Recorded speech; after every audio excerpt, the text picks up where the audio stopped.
What's up everyone and welcome to the 10th and final video in the video series about how to get good at using Procreate. In this video we're going to be covering advanced brush settings. So if you haven't seen the previous video number 3 in this series about brushes, I highly recommend that you check that one out first before you dive into this one because it's going to be easier to get into. But if you are up to speed with the brushes, then let's dive into it.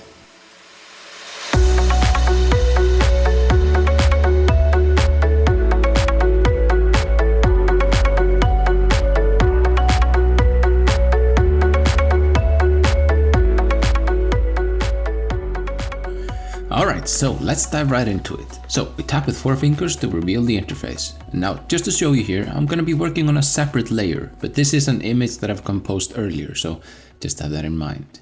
Now, let's focus on the advanced brush settings. To access them, you simply tap on a brush, and we don't want to ruin the brush, so we're going to make a duplicate of it so we can work on that. So we tap on it, and now we are in the advanced brush settings. And if you want to try out the brush, you can always just draw inside of this drawing area right here. So you can test it out, essentially. So I'm going to make a little shape like this. And let's go into the first setting, which is spacing. And spacing is pretty self-explanatory. You simply have to increase it in order to understand what it does. It creates spacing between each individual brush point. Any stroke that you perform in Procreate is composed out of multiple different brush points. And this just spreads out the brush points so that you can see each individual one. Now the next one up is streamline. So if I increase the streamline, what you're going to notice is the brush is going to try to smooth out the curve of the brush stroke.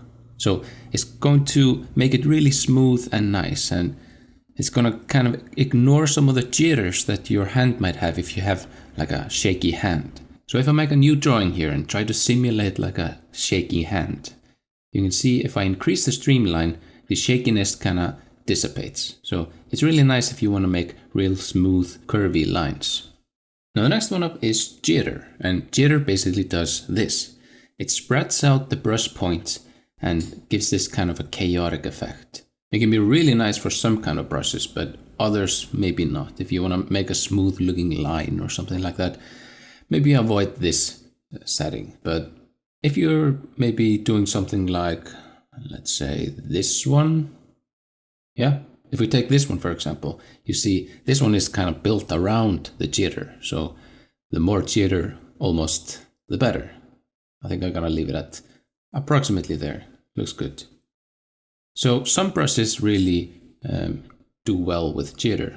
So I'm gonna decrease that back down to like this. And now let's talk about fall off. So fall off is essentially going to make it so that you run out of paint, or virtual paint essentially. So you're going to be drawing something and then you see you can't draw anymore. The paint essentially runs out. That's what fall off is all about. It makes it so that your line can't extend to infinity. So stroke taper. So if I increase the taper like so, you're going to see that nothing really changes. And that's because the start and end are dependent on opacity and size. So if you increase the size like so and have the start taper to a maximum, you can see this nice gradual curve coming from the beginning. So it's always going to do that. It's always going to start small and then grow larger. You can also do that with the end taper. So when you finish doing the stroke, it should also taper off over there. So this can be really useful if you're making like tattoos or something like that, where you need to have these sharp looking edges always at the beginning. So you can play around with those. You can also make the opacity change in the beginning of the taper. So let me just decrease the size taper like so. And here we can see this gradual curve between where the tapering starts and the tapering ends.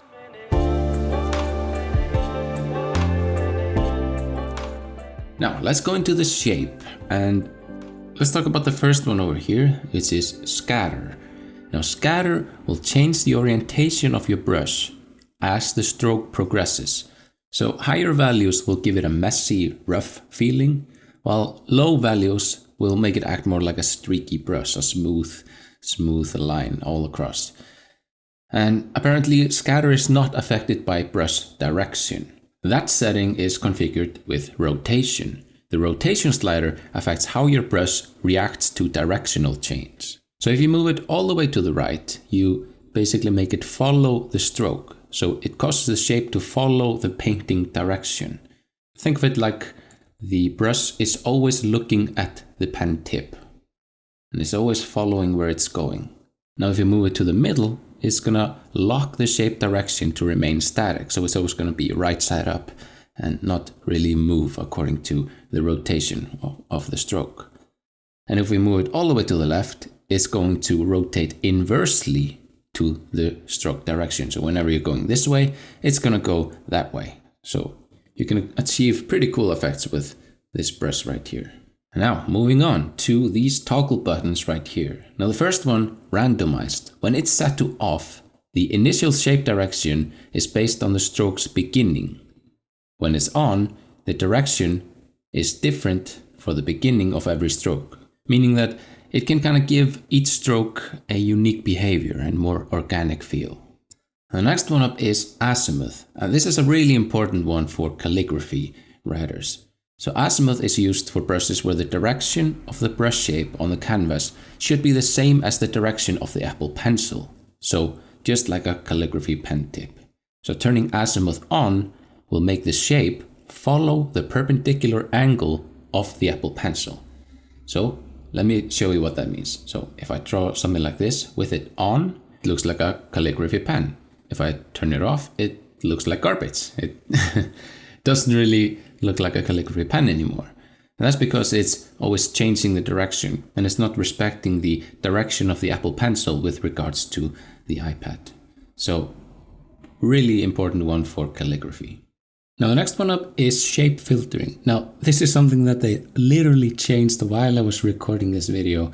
So I'm gonna put this image on the page so you can see what I'm talking about. Now, shape filtering basically revolves around anti-aliasing. And if you don't know what anti-aliasing is, it's basically this right here. You see, if anti-aliasing is turned off, it's basically becomes this jagged sort of line. So if you zoom into the image a lot, you can see these jagged lines. But if it's turned on, it creates this kind of smooth looking effect. And that's what shape filtering is all about. So improved shape filtering, this one right here, basically applies anti-aliasing to your shape texture. Classic anti-aliasing mimics the filtering from earlier versions of Procreate. And if you turn this off, there's going to be no anti-aliasing and the shape is going to become jagged and coarse.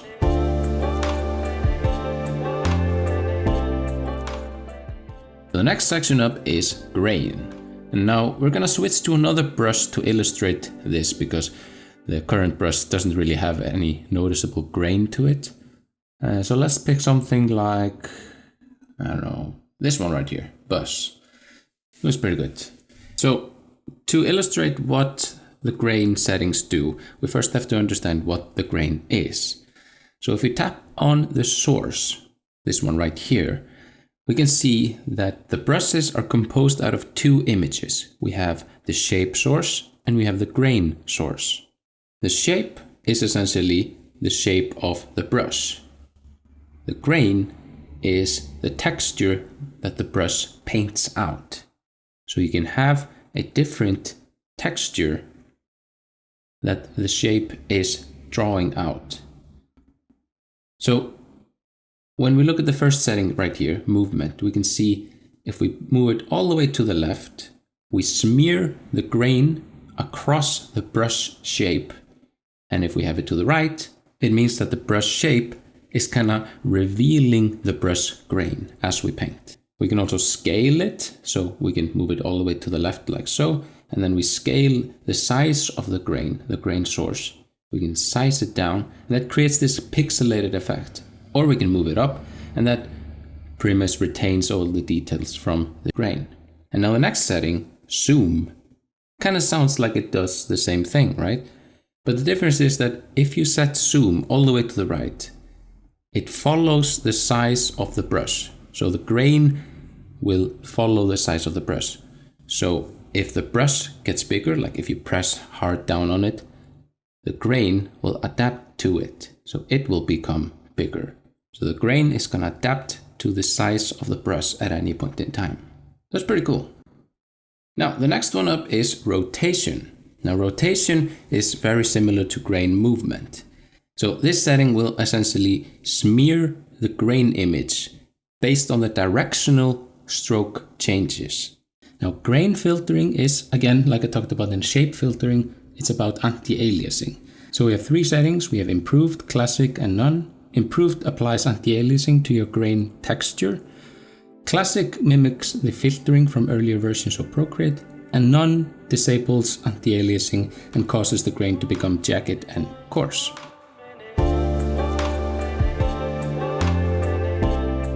So now we get to my favorite part, which is brush dynamics. So this is going to be split up into three different sections. We have normal, we have glazed, and wet mix. Normal will allow your stroke to build up over time and has no dynamic settings. Glazed, when selected, your brush will paint in a uniform, transparent manner and will no longer build up over time. Because of this, glazed effect behaves exactly the same as the default Photoshop brushes. The third one is wet mix, and wet mix gives your brush a wet look, and it adds a number of settings that affects the dilution of the paint, how much paint is applied, and how your brush will pull paint around on the canvas. So let's take a look at the settings and start with normal. Now the first one up is opacity dynamics. So we're going to be looking into this one, and the first one here is speed. Now this means essentially that the opacity will vary depending on the speed of your stroke. So if you're moving fast, it's gonna show up more or less depending on what the slider is set to. The next one up is jitter, opacity jitter. Now this will mean that the stroke will vary in opacity as it is being stamped across the canvas. So if you increase this setting, you're gonna see differences in the opacity along the brush stroke. So it might become a little bit more apparent, then a little bit less apparent, depending on how much intensity you want in this setting right here. Now the size dynamics basically work exactly the same as the opacity dynamics, but affect the size. So with the speed, we're going to be talking about that the size is going to vary depending on the speed of the stroke. So if you move fast, the brush will either get smaller or larger, depending on how you set this up. The size jitter is going to make it so that the stroke is going to vary in size as it's stamped across the canvas. So you might see some differences in the size of the brush along the path of the brush as you're drawing it out. All right, now let's move on to glazed. Now glazed has a number of settings which is unique to glazed. So the first one is accumulative. When this is on, the shape is going to build up as the stroke is made. So you're going to be able to paint on the same place, and the more you paint on it, the brighter or darker it's going to get depending on the color that you have selected. Now if we set this to off, it's only going to apply a single layer, and the more you paint on it, it's not going to get any brighter. You have to pick up your pencil, pick it up, and then kind of do this kind of strokes if you wanted to get any brighter or darker.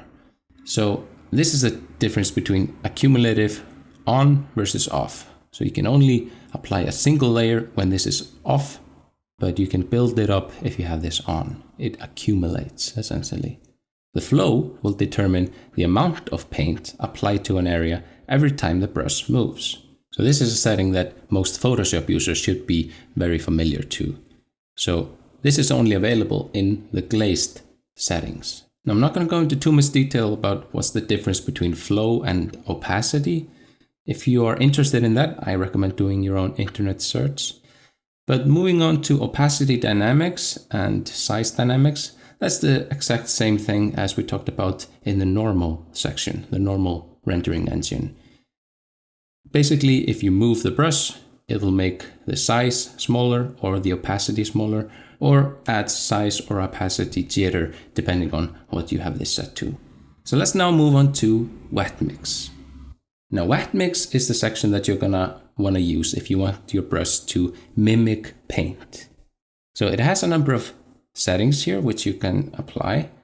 So I'm gonna be sticking to oil paint to illustrate this setting. So I'm gonna make a duplicate of that. in order not to destroy it. And now we're going to play around with the settings. The first one is dilution.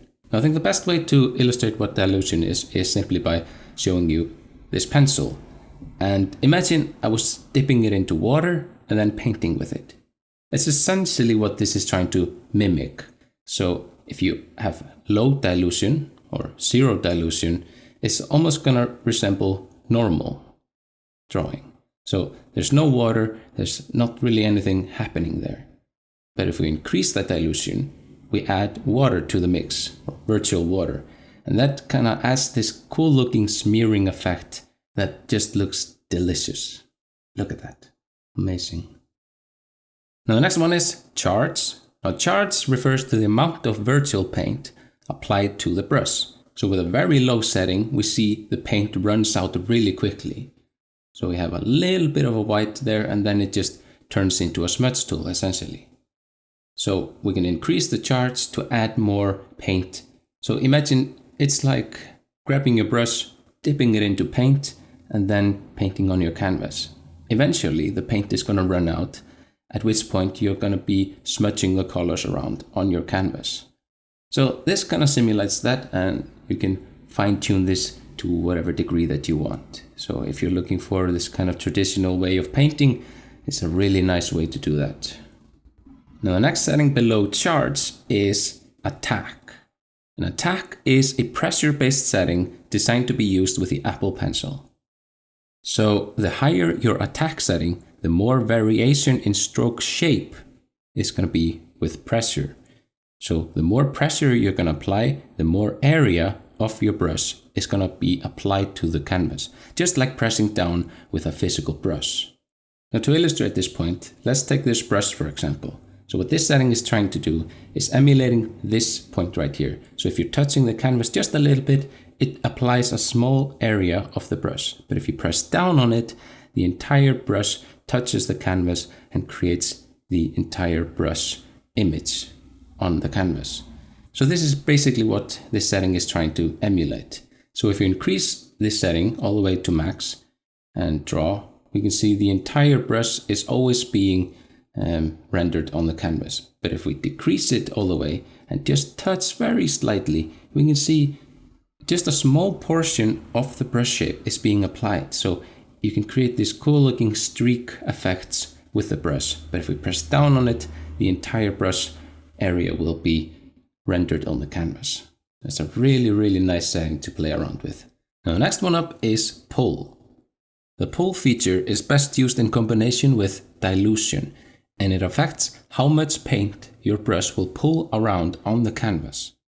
And Create supposedly will smooth out the ragged edges of your wet brush for a cleaner stroke.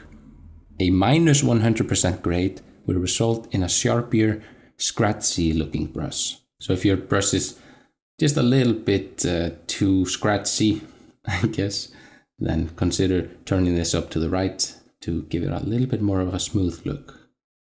And then finally we have the opacity dynamics and the size dynamics, which are the same in the glazed and the normal subsections right here. So I'm not going to go into those, but you know these are available here also. So I think it's time to move on to the next subsection called pencil.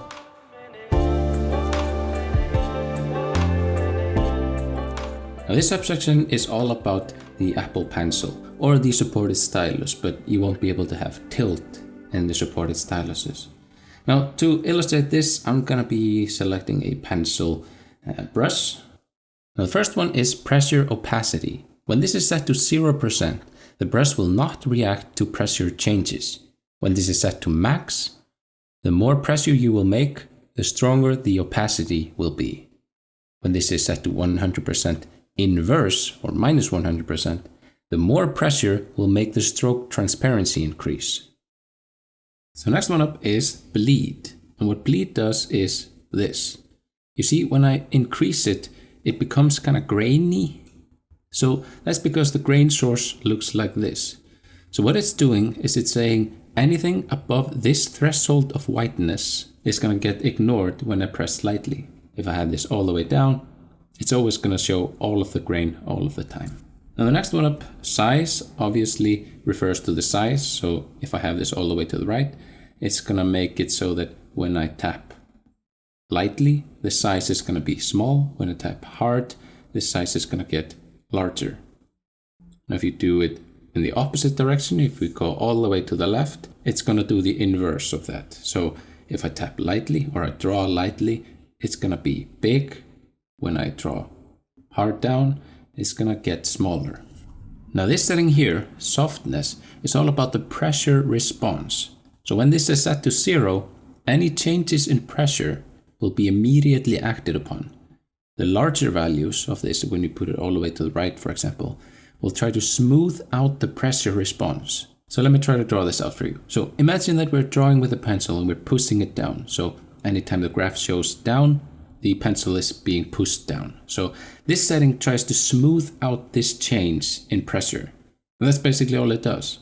Now the next section here is all about what Procreate tries to do when you tilt the brush. So a 90 degree is when the Apple Pencil is vertical, exactly perpendicular to the iPad screen. So this setting here, angle, controls the angle of which the Apple Pencil tilt begins to affect the stroke. So 0% is when the Apple Pencil is flat against the iPad screen. And this is all pretty much a matter of preference. So I recommend changing this just based on what you think is right. I've downloaded brushes from the internet which didn't really make any sense for me because the tilt angle was not fitting to the way I draw. So play around with that to find the setting that fits your need. Anyway, the next one, opacity. This basically determines the opacity of the tilted stroke. Now, the next one, gradation. So let me explain what this does. So basically imagine this is the brush shape. So the shape source, this one right here. So imagine this is the brush shape. Now, what gradation does, it basically makes a gradient between where the Apple Pencil tip lies and where the stock of the brush is. So if I draw the pencil in like so, and remember, we're always talking about tilt here. So when you tilt the pencil, this is the effect that it has.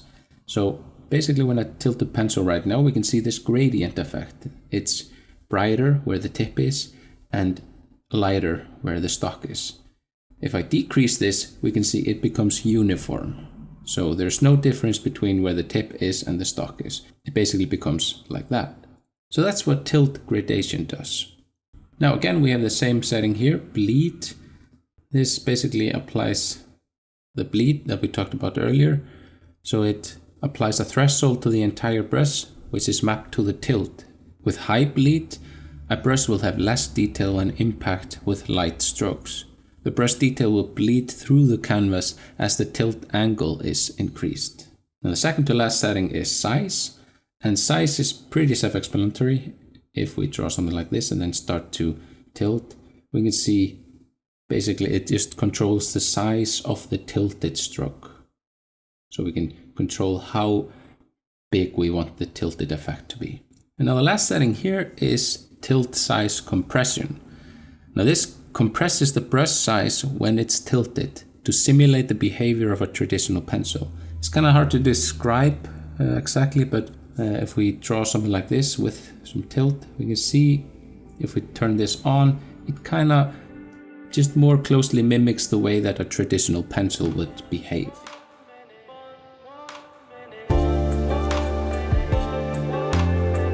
Now let's move on to the general.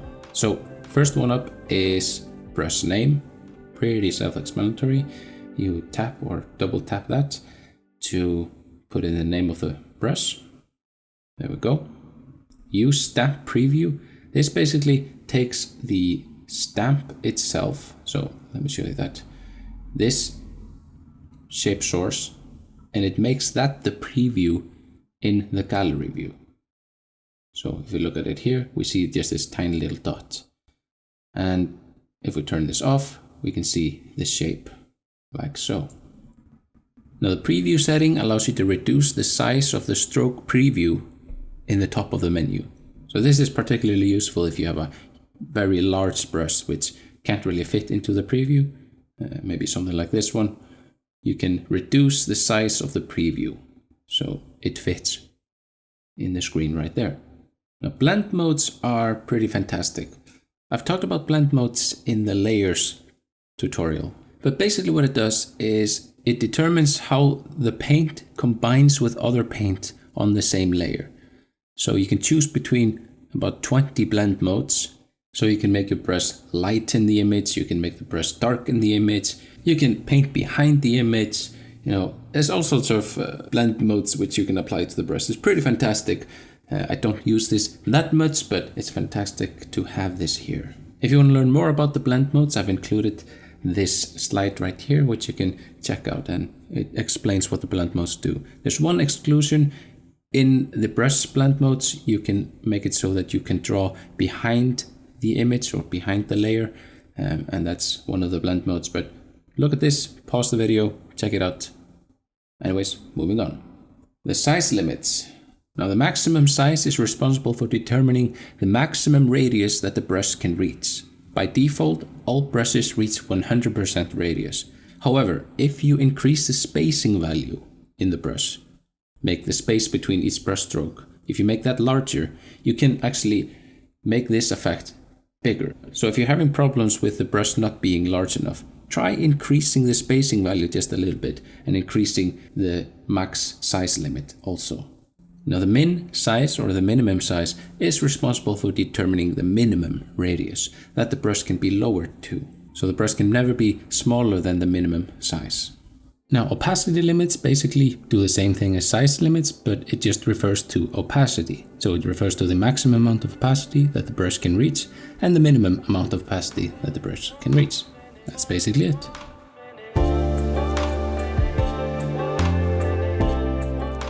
Now moving on to the shape source. Now this is where the meat of the whole thing happens. Now I have a separate video about this, which I'm going to link over here so you can check it out if you want. It's where I go into the shape source and the grain in a little bit more creative way. But let's take a look at the settings that we have here. So here we have the shape source. Now think of it like the shape of this brush right here, this painting brush. So it's the shape source that's going to be painting the grain source to light. It's basically going to reveal the grain source. You use the shape to reveal the grain. It's kind of a weird way to talk about it, but this is kind of how this program works. You reveal the grain source by using the shape. Now one thing to note is both the shape and the grain are in black and white. White are the areas that are going to be painted. Black is going to be transparent. Now you can invert this by tapping with 2 fingers, and that basically inverses black and white. Now you can also tap on the button right here, and that does the same thing. So you can choose to paint with it like this, or you could paint with it like that. Basically, it's missing something in the middle here. You can see, because the black is going to be transparent, we see it's going to do this cool sort of effect. Now this may be something that you're looking for, or maybe absolutely not, but it all depends on the kind of brush that you're trying to create. Now if you want to swap out this shape, you can do so either by tapping on the library here. And these are the brush shapes that are included with the default brushes. So you can use this, or you can select something else, maybe this one right here. And you can customize your brush shape in whatever way you want with the Pro library. Now you can also use your own image. That way you can draw a brush shape that you like and actually use that as the brush. So let's do that real quick. So we tap on the plus right here, and then we're going to pick square because the brush shape is square. Now we select a black color, and then we simply create something like this. And then we can either save it as JPEG like so, and then import it into the brush, or we can tap copy. So we go into here, say copy canvas. So now what we can do is we can go back to the brush settings, and we can either tap and hold on it like so and press paste. And we can do this because we copied the canvas. We can also insert photo, and that just simply goes to our library and we can select it over here. Or if you tap on it like so, just a single tap like so, then you can choose a photo from your iCloud or whatever service that you use over here in your folders. Alright, so let's tap on paste. Do this and tap on paste. And now we can see the brush is imported into our shape source, like so. So we can tap on it with 2 fingers and invert it. And now we can see, there we go. We have the brush ready to go. Pretty awesome. Now all of the import settings that I just mentioned also apply to the grain source. So you can select from the Pro library, you can insert a photo from your gallery, you can paste it, you can select it from the iCloud. It's all there, all available. Only thing you have to remember, it's always a square.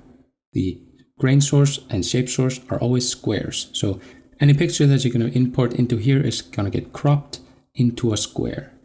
Now the final thing to mention is the smudge tool, because the smudge tool also has all of the brushes that are available in the brushes menu, but there's one specific setting that applies to the smudginess, and that is the smudge, this one right here.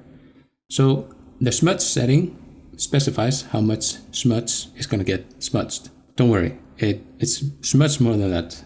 Okay, enough of the puns. But basically it refers to how much the smudge tool is going to drag the pixels around on the canvas or smudge them. And that's basically it. Now, I want to thank you all very much for watching these videos. It's been quite a challenge to put all of these videos together, to be honest. So I'd really appreciate it if you shared this video with anyone who's trying to learn how to use Procreate and maybe is struggling with it. Then send them a link to this video and help them out. Help me out by giving me a thumbs up on the video. Comment down below what I could do to improve. Any ideas for future videos, any suggestions, any constructive feedback is always welcomed on this channel. Other than that, I want to thank you all very much for watching, and I'll see you in the next one.